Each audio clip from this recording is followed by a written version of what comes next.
بسم اللہ الرحمن الرحیم، میں ہوں محمد طارق عباس ایجوکیشنل انسٹیٹیوٹ چینل کے ساتھ۔ آج ہمارا جو ٹاپک ہے بیالوجی کا چیپٹر نمبر 2 کا، ہم سالونگ آف بیالوجیکل پرابلم کے سٹیپس پڑھ رہے تھے، اور اس میں ہمارا جو سٹیپ ہے وہ ہے ایکسپیریمنٹیشن کا۔ یعنی کہ جب ہم مسئلے کی پہچان کر لیتے ہیں، پہلا سٹیپ تھا، اس کے بعد ہم نے آبزرویشنز کی، مشاہدات کیے، مشاہدات کے بعد ہم نے ایک ہائپوتھیسس بنایا، ایک مفروضہ بنایا، مفروضے کے بعد ڈیڈکشن کو ہم لے کے آئے، اور ڈیڈکشن کے بعد ہمارے پاس ہوتا ہے تجربات۔ اگر اس طرح ہوتا ہے تو اس طرح ہونا چاہیے، تو ہم نے اس کو پرکھنا ہوتا ہے۔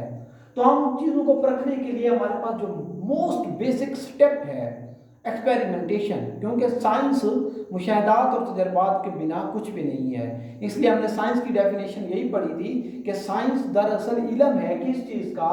مشاہدات کا اور تجربات کا۔ لہذا تجربہ اس کا بہت ہی بیسک سٹیپ ہے، بنیادی سٹیپ ہے۔ اس میں ہم کیا کرتے ہیں، جو ہائپوتھیسس ہوتا ہے اس کو ہم صحیح یا غلط ثابت کرنے کی کوشش کرتے ہیں۔ ہم یہ دیکھتے ہیں کہ بھئی یہ جو ہائپوتھیسس ہے یہ ٹرو ہے کہ نہیں ہے، یہ صحیح ہے کہ نہیں ہے۔ اس کے بعد جو ڈیڈکشن ہم نے بنا رکھا ہوتا ہے، ڈیڈکشنز کو، اس ڈیڈکشن کو ٹیسٹ کیا جاتا ہے، اس کو ٹیسٹنگ کے پروسیس سے گزارا جاتا ہوتا ہے، اس کی ریگورس ٹیسٹنگ کی جاتی ہے، یعنی بار بار ٹیسٹنگ کی جاتی ہے، سخت ٹیسٹنگ کی جاتی ہے، اور اس وقت تک ٹیسٹنگ کی جاتی ہے جب تک ہمیں کوئی حتمی نتیجہ نہ مل جائے۔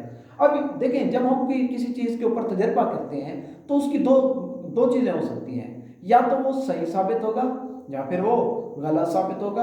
اگر وہ صحیح ثابت ہو جائے گا تو ہم اس کو ایکسیپٹ تو کر لیں گے، لیکن اس کو بارہا انہی تجربات سے گزاریں گے، بار بار تجربے کر کے اس کی حتمی درستگی کے بارے میں جب تک یقین نہیں ہو جائے گا تب تک ہم اس کے اوپر تجربات کرتے رہیں گے اور پھر اس کو ایکسیپٹ کر لیں گے۔ اور اگر یہ انکریکٹ ہوتا ہے، صحیح ثابت نہیں ہوتا، تو ہم اس کو ریجیکٹ کر دیتے ہیں، اور ریجیکٹ کرنے کے بعد دوبارہ ہم ہائپوتھیسس کی طرف جاتے ہیں اور ایک نیا مفروضہ بناتے ہیں، کیونکہ پہلے والا مفروضہ اگر غلط ہو جائے تو پھر نیا مفروضہ بنا کر دوبارہ اس پروسیس میں ہم آتے ہیں۔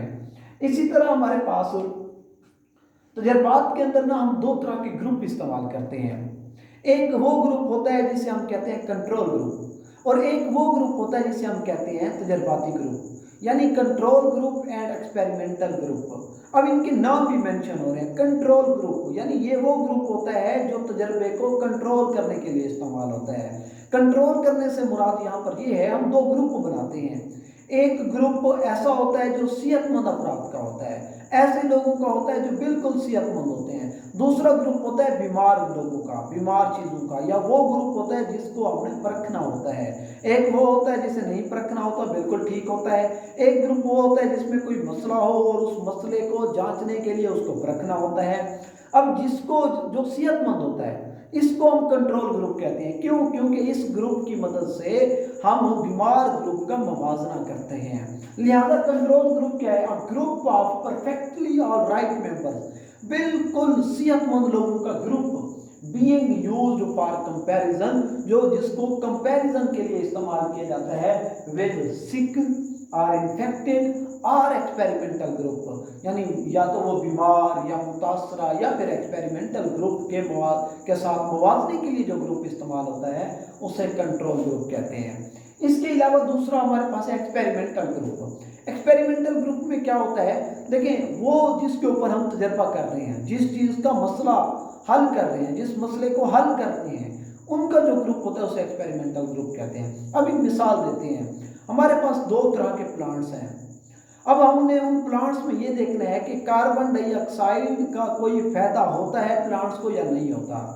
ہم کیا کریں گے؟ ہم دو پلانٹس لیں گے، ایک میں ہم دیکھیں گے کہ ایک پلانٹ کو ہم کاربن ڈائی آکسائڈ دیں گے، ایک کو ہم نہیں دیں گے۔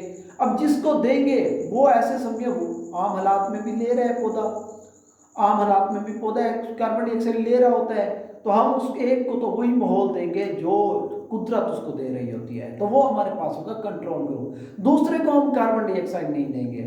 جب دوسرے کو ہم کاربن ڈائی آکسائڈ نہیں دیں گے اور ایک کو دیں گے تو پھر ہم دیکھیں گے کہ کاربن ڈائی آکسائڈ نہ ملنے کی وجہ سے پودے کے اوپر کیا فرق پڑا ہے۔ تو ہم یہ دیکھیں گے کہ جس پودے کو کاربن ڈائی آکسائڈ مل رہی ہوگی وہ اپنی خوراک تیار کر رہا ہوگا، وہ فوٹو سنتھسس کرے گا، اور جس کو نہیں ملے گی